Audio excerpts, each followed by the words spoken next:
in brightest day, in blackest night. All other podcasts tremble in fright. Losers cower before the power. Oranges lust and blues you can trust. Indigos feel and white ones heal. Yellow scare and green ones dare. That sapphire love and black hands glove will rock your foundation without hesitation. Chad and Mars face evil's might. Respect their power, for they'll make you see the light.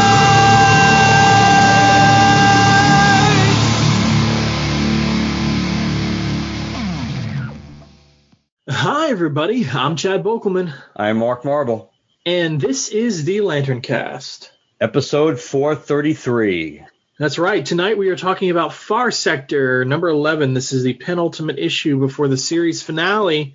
Let's just jump right into it. So each issue is obviously opened up with these little own intelligence things, and each one of them has had their own area of relevance. But in this particular one, it is denoting a conversation that took place between the Guardians of the Universe. And basically, the conversation goes thusly between two Guardians. The first Guardian says, "On the eve of our decision regarding the city Enduring's request for a Green Lantern, we find the city consumed by chaos, and one of our lanterns already at the core of it. She isn't on the assignment rolls. Her ring is non-standard.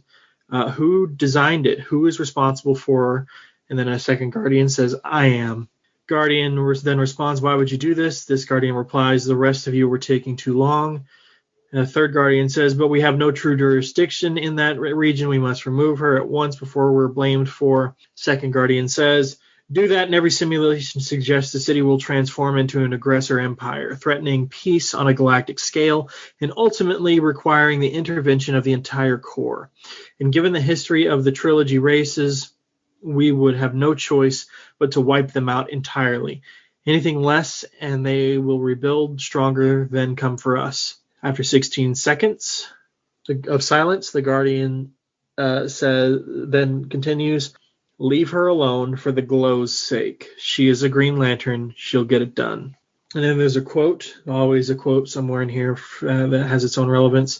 "In order to rise from its own ashes, a phoenix must first burn," from Octavia Butler. Story by N.K. Jemisin, art and color and cover by Jamal Campbell, lettering by Orion Bennett, variant cover by Mirka Andolfo, associate editor Maggie Howell, editors Andy Corey and Jamie S. Rich, and DC's Young Animal curated by Gerard Way. I think that was Duran Bennett.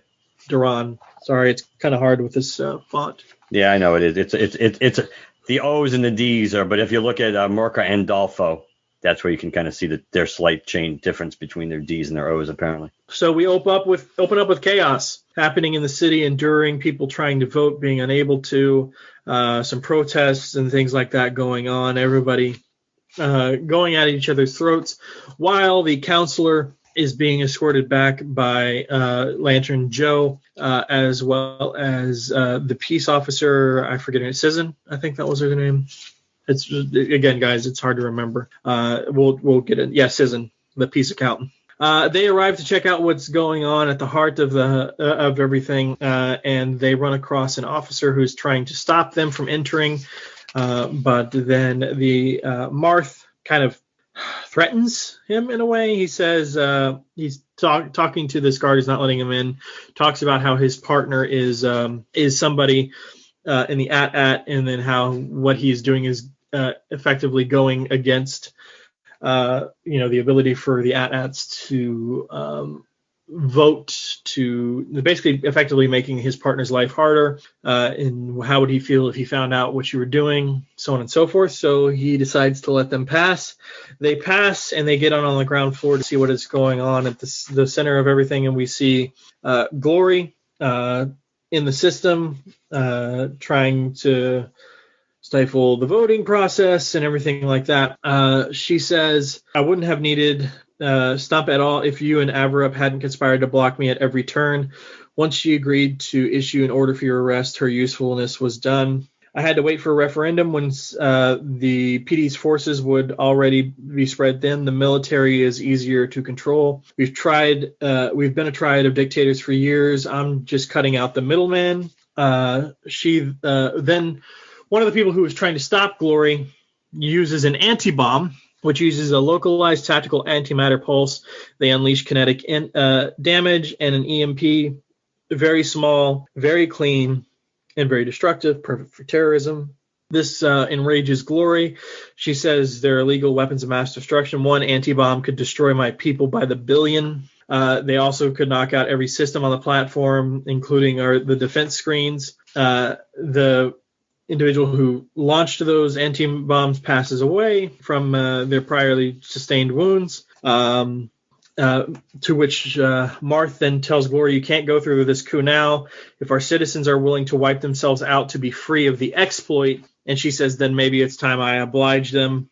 My people have been exploited by you meat salad since the beginning of the city, but as long as it doesn't destroy too many servers, we should survive an orbital bombardment just fine. So she's trying to shut down the defense systems, the planetary defense systems, and the screen around the cities. She says the city's memes have been inferior since the exploit. Earth, though, produces so much beautiful creative chaos that they just dump into space. I suppose we'll have to go conquer them. This causes Joe to light up.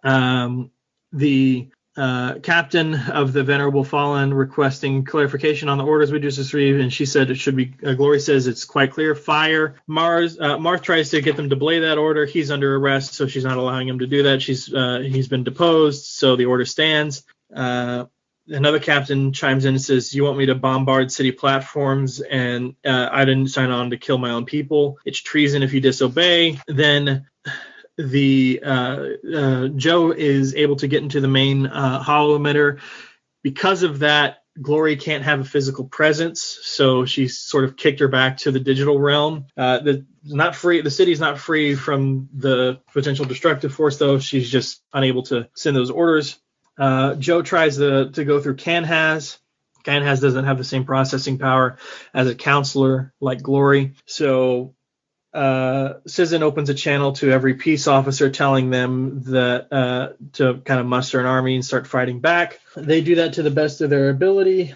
And sorry, guys, we'll get into it a little bit more, but essentially speaking, it's been so long since between the issues and I've read so many other comics. I'm having a hard time keeping up with where we're at and who's doing what and everything, so forgive me. I don't think it's just the gap. My personal opinion. Which we'll get to. Yes. He says, Mark says, if the AT-AT are preventing a cyber attack and the PD is keeping the screen generators online, then Glory's only way to win is convincing the captains to obey her, and it's even one does, to which Joe says, just following orders. Right, okay. He says, you'll have help, not much, but maybe enough. And he says he wanted to know what the money was for, that he was selling Switch Off for. And then we see that the cloud cryptocracy, has sent some ships and is joining in on the fighting. Basically, Marth had hired the trilogy's old enemies to help counter what Glory had planned. They've called in some medics to help Marth. So the stage is set, everything's going on, and Joe says, I'll do what I have to do.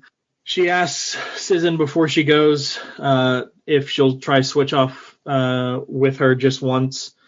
And then Cizin says, I suppose I could once it's legal and could be interesting to show you my whole self. And Cizin Joe lights up and flies away to face down the coming fight. And says, well, then I guess I'd better survive this. Now let's see if we can save 20 billion people with 20% ring power. And it says to be continued. Nicely done, Chad. Yeah, I tried. That's with how I wanted to spend more time and go look up some of these things and everything. Guys, I'm packing to move. I just didn't have the time to pull old issues and flip through them and things like that. So sorry about that. But yeah, that's where we're at. I'll let you take it from here because I'm having a yawning fit apparently. Has nothing to do with the issue in terms of maybe. Boredom, but I don't know why I'm having a yawning fit. this may not have been a Morrison issue, but it did remind me of a Morrison issue. There have been some issues of this book I have not liked as much as others, but I got to tell you, this right off the top of my head, this is one of my least favorite books of this series so far. I don't think it's just because we've read a lot of stuff and we've reviewed a lot of books between Far Sector books. I think honestly this issue is very convoluted. I think it's very all over the place, and there is a certain element, almost like the chickens coming home to roost, when you have so many damn characters with weird names and different things, and then you jam them all together, and along with, I don't know, it just seems very hodgepodgey to me. When I first read this issue, it was like, it's more like a skim job because it did nothing for me. I like the ending. There were a few cool panels in it, but it's like, for me, and again, maybe it's my mindset, maybe because I'm kind of checked out when it comes to this book, maybe to a certain extent. But to me, I didn't have one iota of interest in what was going on in this book. It just seemed, and again, maybe it echoes something else we talked about. Maybe, again, this is a book that really never had 12 issues of story in it, but was really stretched out to make it 12.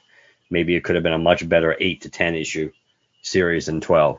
And those are my initial thoughts, and then listening to you recap it and be reminded again of what I thought about this when I first read it last week, and it's like, yeah, I'm hoping issue 12 is better, but when the most interesting thing in the book arguably is that stuff on the first page with the conversation between the Guardians.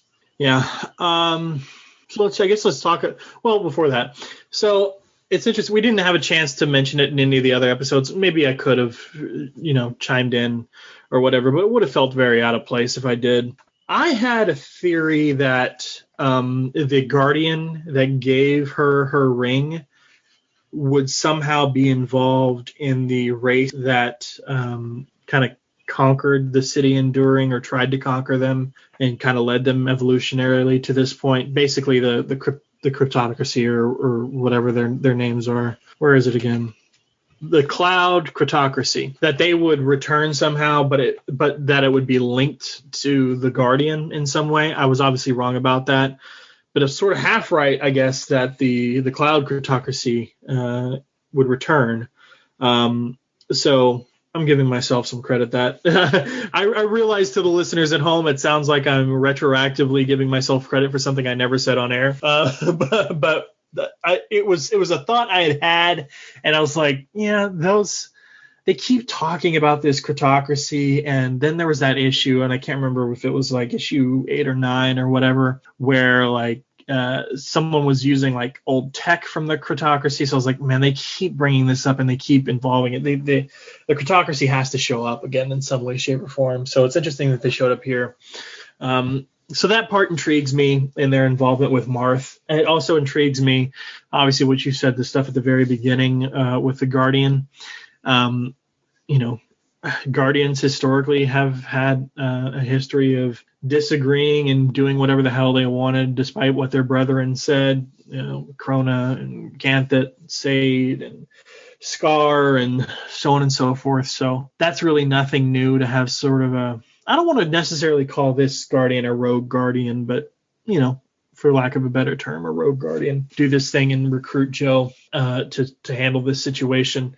So that is intriguing to me. I hope we actually see more of this Guardian. I hope that the resolution of this, either issue 12 gives us more flashback sequences, or kind of what was happening in the Guardian's head, although this sort of intro page sort of gives us that, so maybe not. But at the very end, maybe having the Guardian come say hi to Joe, or call her through the ring or something, and I just want some closure in that sense as well. I agree with you. It does feel very disconnected and confusing, but I disagree with you on why. I still believe it is time between issues. I still believe it is the names, the places, and the fact that this is genuinely supposed to be a mystery. So while Joe is trying to uncover what's happening, some of it's not necessarily going to make sense until we receive even more pieces to the puzzle. But by issue 11, you would think that you would have all the pieces, and then all that's left is in issue 12 to have the resolution. So I can see being frustrated with it. Plus the fact that Joe is supposed to show up by issue, I think, 2 of the new Green Lantern series, and it's guys, issue 12 of Far Sector, the finale of this thing, does not come out. It is solicited for release until June 2nd. This thing came out last week. As we record this, it is April 14th. This thing came out on April 7th. That is almost 2 whole months between this issue here and the finale. So trying to remember everything that happens. And by the way, the same day that Far Sector number 12 comes out, so does Crime Syndicate 4, which has the cover, both main cover and variant cover, of featuring that Emerald Knight, the John Stewart from Earth 3, as well as Green Lantern number 3. So in terms of Green Lantern fans, who are other things they're looking forward to, the same day that comes out, there's already something. And then, of course, considering that release date is issue 3, that even before that, sometime in between now and then, there's got to be issue 2 of Green Lantern that comes out. Then we have to talk about, the DC Pride special, the Infinite Frontier continuation, and so on and so forth.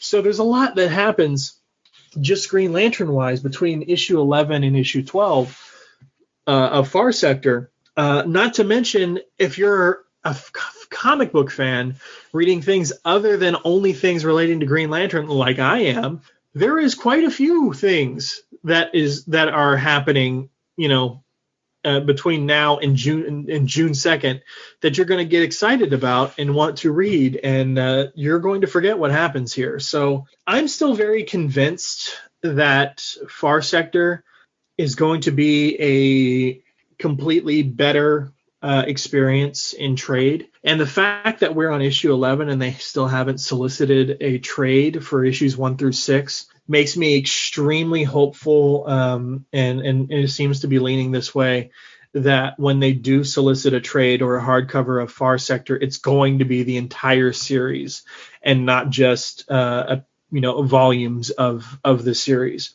It's also very helpful that this is a Young Animal series, so that's really what they have been doing for the Young Animal line, like these Young Animal, and also I think DC's Black Label for sure, like the Harleen series, the death of or the Question, the death of Vic Sage, and so on and so forth. All those Black Label series have all been like just single volumes rather than splitting in different pieces. So that makes me more hopeful.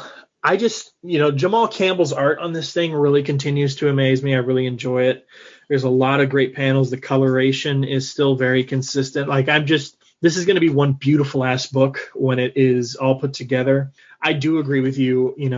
I feel lost reading this, but my reasoning for feeling lost feels like it's a little bit different than yours. I do still blame it on time between issues and names of people and places and what's going on. But I don't know that can be helped. It sounds like it might have been something that they just agreed to with the creative team in DC or whatever. I don't know what led them to the decision to release every other month or whatever.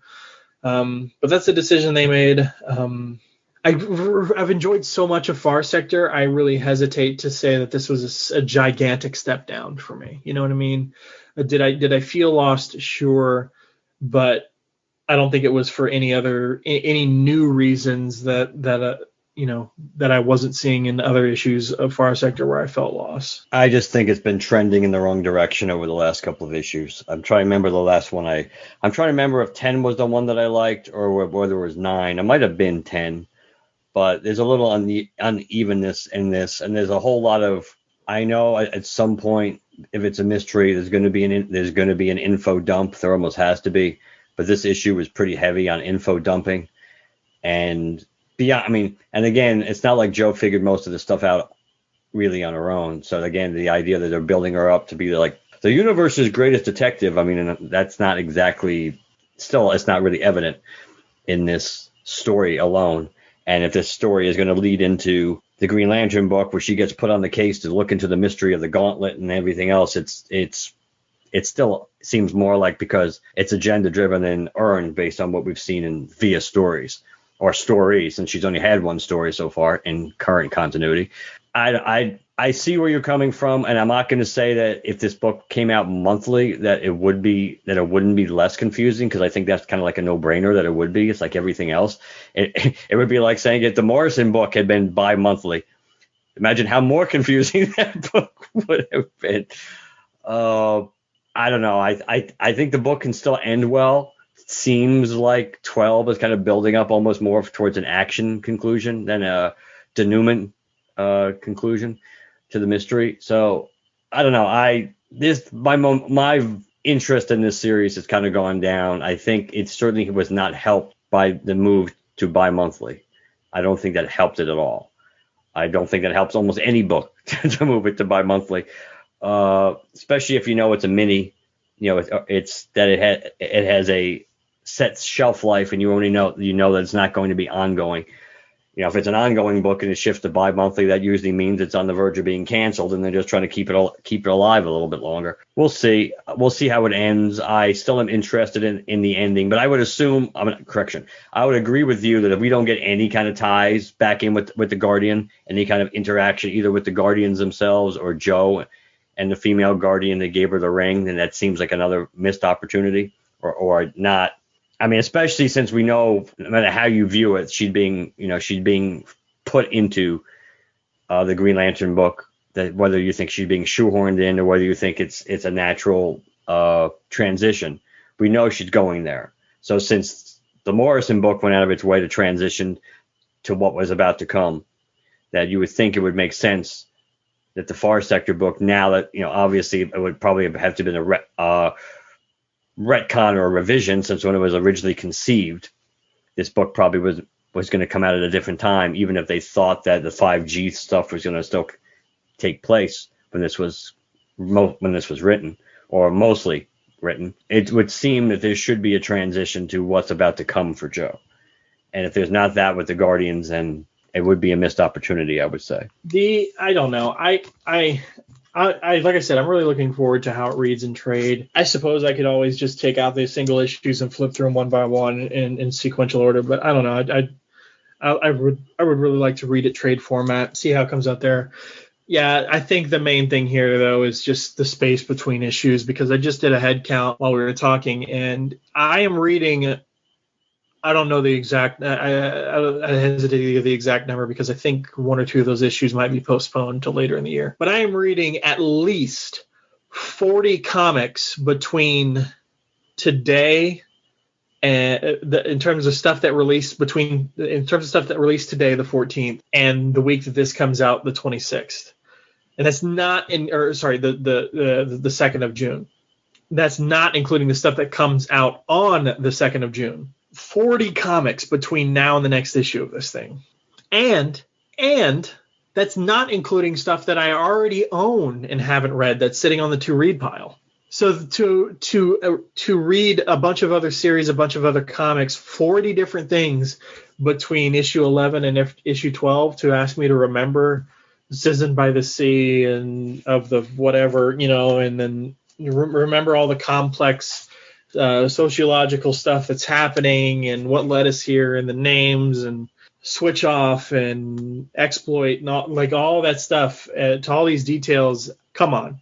Maybe that says something not so great about my brain capacity or my capacity for memory or whatever, but I can't imagine trying to remember what happened between issue 11 and 12 if I was only getting Green Lantern related stuff, let alone all the comics that I'm getting currently, which is King of Black Ties, and there's the new Justice League series and the Crime Syndicate, and then all the freaking indie titles that I'm reading, like the freaking Black Label American Vampire 1976 series, and I'm reading Thor over at Marvel, the Luna, the Many Deaths of Layla Starr, the Phantom on the Scan, Berserker, Once and Future, so on and so forth. Like these issues after issues after issues of various series that I'm really interested in and trying to keep up with. And it's just like, as much as I enjoy Far Sector, a lot of when you're reading 40 issues between issue 11 and issue 12, there's bound to be other comics in that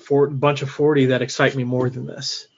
So I'm gonna be more inclined to devote, I don't know, memory capacity to the stuff that excites me more than this.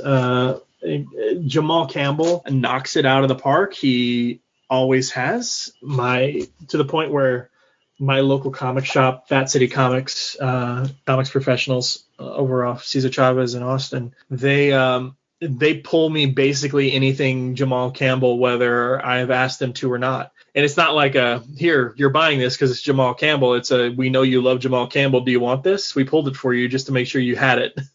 Like Jamal Campbell has done some variants for the other history of the DCU. Jamal Campbell is doing some variants for the new Tom Taylor Nightwing series, and so on and so forth. Like they'll pull, if Jamal Campbell has done a variant or done something, they'll pull it for me because of how much I love Jamal Campbell's work on this. So there's stuff in here that I'm still very excited about and excited to see. It's just 2 months between issues when I'm reading 40 plus things. More than 40, because realistically speaking, I have probably 15, 20 issues on the to read pile right now. And that doesn't include maybe a trade paperback that, trade paperbacks realistically can take longer just because collected editions, or sometimes I'll buy the old stuff or whatever. So it's not like I have to read that as quickly. But it's a lot of fucking comics to read between 2 issues of a series and try to remember what happened. And whose fault is that, Chad? Your no. But some of this has to fall on creative though too, because when you decide to create, as interesting as it is on some levels, when you create something that's so complicated, so elaborate, with all these names and all this and all that, even if it came out monthly, I don't think this book might have been slightly less confusing, but it still would have been one of the more confusing books of this run. So I think some of this is like, again, it's the chickens coming home to roost with some of these things that were laid out from the very beginning of the series. And again, that's the story she wanted to tell. That's cool.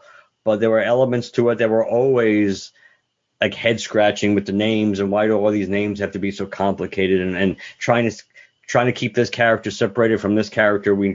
And yes, some of this, if the entire book had been monthly, then it would be easier. I'm not saying it wouldn't be easier, but I don't think and I'm not saying you said it to be this, but I don't think there's a like built-in get out of jail free card excuse that, because now the book shifted to bi-monthly, so that's the reason why this book is a lot more hard to follow compared to other books. I think this book is just dense, and I think it would have been hard to follow even if we had an issue in March of this book. That's what I think. I think that there have been a few issues of this book.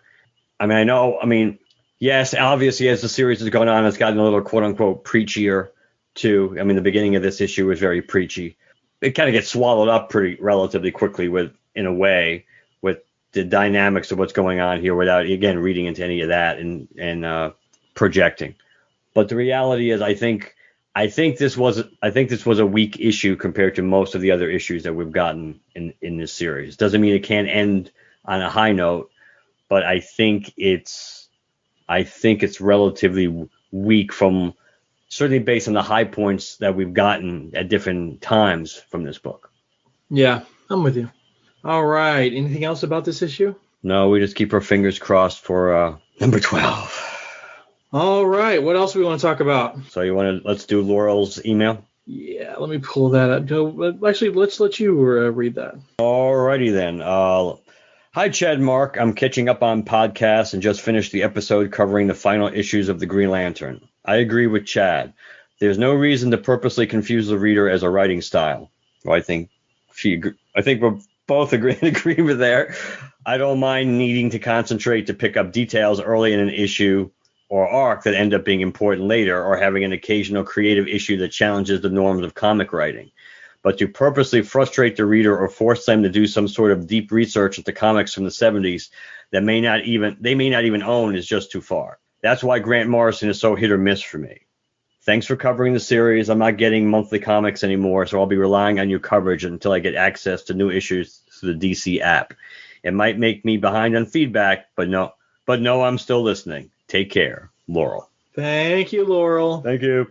Yeah, it's over. At this point, like, I appreciate the feedback, Laurel. I'm glad you agree with us. You've echoed a lot of what we've said throughout the entire series, even from season 1. But at this point, guys, I'm just relieved we don't have to talk about Grant Morrison anymore on Green Lantern. I agree. I think it's for me, like, so you guys, did I tell the whole story of moving and everything? Yes. Like why I'm moving on air? Yes, I believe so. Okay. So with as quick as all this shit happened, it's a matter of fact. Actually, you know what? Give me 2 seconds. I want to grab this letter I got the other day. It'll be relevant. Give me 2 seconds. Let's take bets, people, how relevant this is. Hey, I heard that. I'm sure you did, and so did they. We're gonna have a special tangent award soon to see. Guess how far we're still within the time limit. I know. I'm only kidding. I'm just gonna say we're gonna have a special tangent contest to see for people to take a stab ahead of time. How far into the episode before something like this happens? But go ahead. I'm only kidding. What do you got? Okay, guys. I have a note that was put on my door yesterday. That is the April 14th. All right. This whole thing starts off saying, "Get out." No.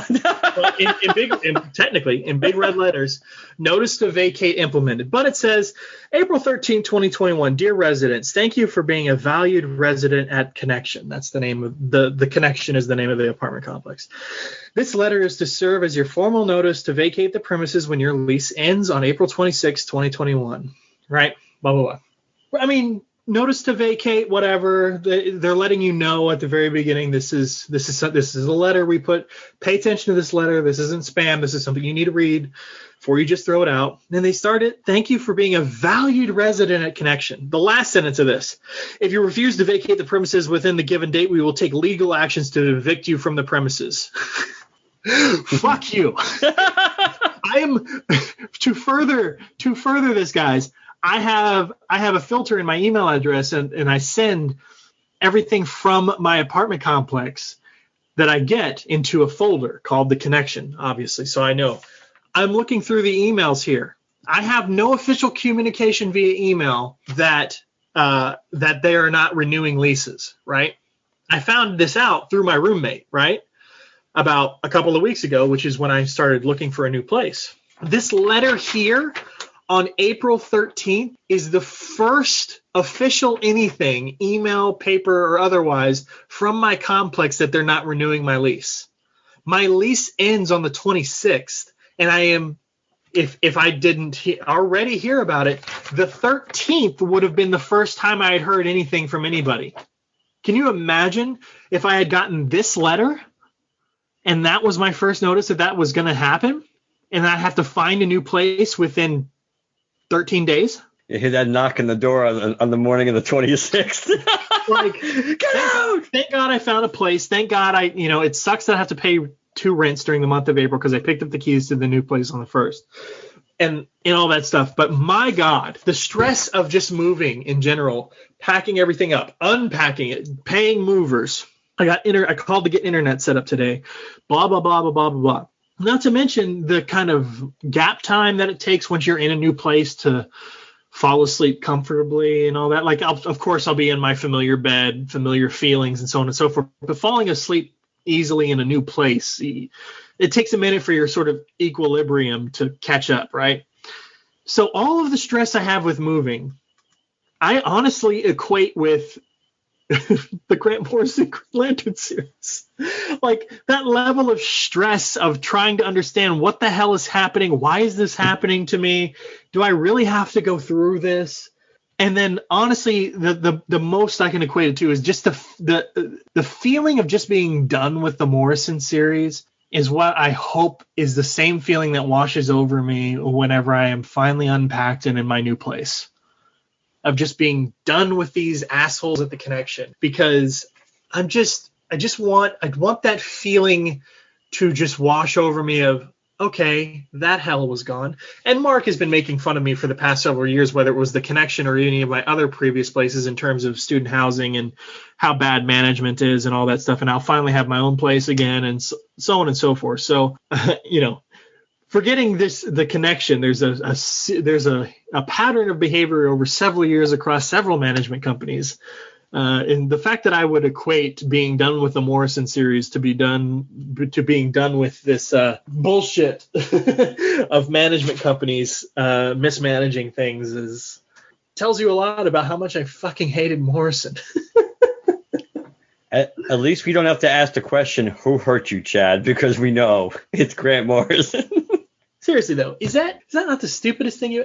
The fact that letter is the first official communication 13 days before my lease is up. Who does that? Yeah, that is kind of funny. It starts the damn letter off by saying thank you for being a valued resident. Now get the fuck out. Eviction. Just eat it, guys. Oh, Christ. Anyways, all right. So yes, thank you, Laurel, for the feedback. Guys, keep feedback coming. Oh, tying into feedback, we are at 900 followers on Twitter right now. So we gained one since last week, right? I'm not mocking it, but weren't we at 899? I don't remember where I said we were last week, but we are at 900 now, which means we're only relatively speaking, it is a small amount. Only 100 followers away from the end of the 1,000 follower Twitter contest, details of which were outlined in episode 422. So if you are interested in winning a big old prize and you want to know how to win said prize, if you're following us on Twitter already, then please go to episode 422 and listen to that. All right, what's next? Black Lantern talk, right? That's right. Who is the new Black Lantern? So the Infinite Frontier series, we got the Zero issue to help launch off this new universe that they have built after Future State. And we've got some Alan Scott stuff and all of this. But I don't know if it's a cover. No, fantastic. Yeah, it's a cover. You know what? I'm just going to read straight from blogofo.com. So all praise to be to Myron. The new Infinite Frontier series debuts in June of 2021. So the issue 1, not 0. 0's already out.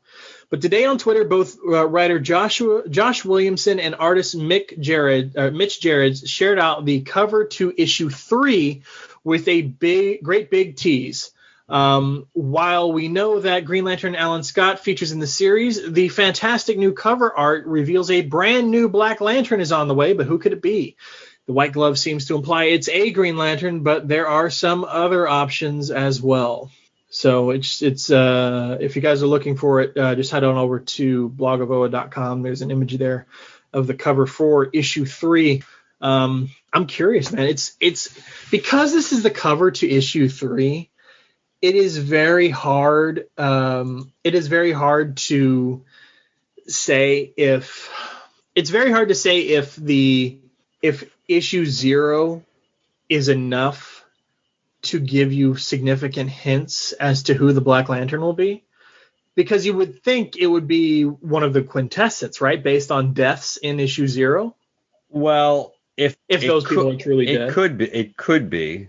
But we also don't know what's going to happen in issues 1 and 2. Right, that's what I'm saying. All we have to go off of right now is issue 0. So the fact that this is the cover to issue 3, that is the concern. But if we can only go off issue 0, who are your speculations as to who the Black Lantern of issue 3 is, based on what we saw in 0? Well, Phantom Stranger sometimes has white gloves, right? He does. That's where I was going to go. So I would, if I was going to guess based on if it was one of the quintessence, Wouldn't make any sense for it to be Ganthet and the Spectre. Plus, we've kind of been there, done that with the Spectre in a way. Yeah, if it's going to be one of the quintessence, I would say it would be the Phantom Stranger. Phantom Stranger makes sense. Could be a Guardian. But with the glove? If the glove is a clue. If the glove is a clue, but then no. But could be a Guardian. We've seen Guardians wear rings before. Of course, the more interesting question is where the black ring actually comes from. What are the circumstances involving? Where does the ring come from that ends up resurrecting this person as a Black Lantern and the rationale for it? Yeah, to see that's also the trouble is, does the internal logic of a Black Lantern hold true in this new Black Lantern as we've known in the past? Because hell, even the most, I don't even want to say most recent, even Black Hand in towards the middle of or the end of the Venditti series didn't really make sense in line with what we learned in Blackest Night. That is true. So, I mean, honestly, it's kind of up in the air. Like, how does this work? It's really interesting to me. It's really interesting to me that, let's say it is supposed to make sense. What happened in issue 1 of the new Green Lantern series that could tie into this? Oh, what are you talking about, the Guardian? Mm-hmm. The death of an immortal is supposed to be something that helps crack open the door to Necron, right? I mean, historically speaking, I mean that's what happened in the first appearance of Necron. One of the Guardians died. That's what loosened the bonds between the two realms for Necron to peek his way through. That is true. When you look at it from that perspective, that is true. And they used that same exact thing to summon Necron when Black Hand killed a bunch of Guardians. That's how we got Necron on Earth. So the death of an immortal, the death of a Guardian, is tied in some way to Black Lantern showing up in some facet or another. Interesting. Just be nice to get some Lantern-related stuff on that level again. I mean, yeah, honestly. It's a good thing we were already covering, already decided we were going to cover Infinite Frontier in some capacity or another. Yeah, even more of a reason to. I think some people are thinking it's going to be Jade, since she's had history with being a Black Lantern before, but who knows? Well, I mean, lots of things are possible, but again, we have to. But it's easier to speculate with characters that we already know have died recently, because she's still alive again. So, I mean, on that level, it could be. I mean, if we were, and that's not saying it's wrong, but if we were going to do blind speculation about who it could be, and the reality is, there's tons of characters that are currently, as far as we know, that are still alive. They could bump off at some point between now and issue 3 of Infinite Frontier. So then it would make sense. But for us, we can only go with characters that we know as of this moment are dead, especially recently dead. For sure. I mean, Jade would only have an impact because of Alan Scott's presence in the mini, I suppose. I mean, but and then there's Alan Scott himself. Yeah, that is a possibility too. Oh, I mean, they won't be involved in this series, but I don't think they'll do that. Yeah, maybe not. All right. Anything else? I don't think so, right? Creative credit. Yeah. Oh yes, yes. Based on, I'm sorry, I was thinking based on major topics before we transition to the yes. Yeah, no worries. So the last thing, guys. Today is the 14th of April. I have, as of midnight this morning or whatever, released a new episode of Creative Credit. For those of you who don't remember, because the last time I released an episode of Creative Credit was about 2 years ago. Creative Credit is the podcast that I started, basically wherein I could interview any creator of any ilk in terms of writer or artist or inker, letterer, or colorist, blah, blah, blah, across the comic book industry from any publisher about any property. And I have recently gotten a chance to speak with a creator named Hannibal Taboo. Hannibal Taboo has worked on a wealth of different things, and he has actually been for several years working also, in addition to all of the other stuff he does, he's been working as a comic reviewer on CBR and Bleeding Cool. So I got to talk to him frankly about the state of comic book journalism and clickbait and things like that. So that was fun. But I spoke with him on Creative Credit, and that episode is out. By the time you guys hear this, episode 4 should be showing up in your LanternCast feeds as well, because while Creative Credit has its own feed, we do release the Creative Credit episodes also in the LanternCast feed as well, if you guys want to listen to them. Today, the reason I had spoken with him and released the episode today specifically is because one of his projects that he was working on has hit this week, and that is Minneapolis Sound. Now, if you're looking for it, it is actually MPLS Sound, and it is from the publisher known as Humanoids. And if Humanoids sounds familiar to you, Humanoids, episode 2 of Creative Credit, I spoke with Kwanzaa Osajifo, who was the writer of the series Black from Black Mass Entertainment, but he was instrumental in launching Humanoid's H1 line, which was Ignited, Omni, Strangelands, kind of the universe that Humanoids was building of the storytelling. But Humanoids published this book, Minneapolis Sound. Joseph P. Illidge and then Hannibal Taboo are on the book. Meredith Laxon is doing the artist, and Tan Shu is the letter or colorist, I believe, here. But basically, and let me read the back to you so I don't mess up the solicit for this. Teresa Booker was hardly the first singer-songwriter to be inspired by his royal badness, but she was the most determined.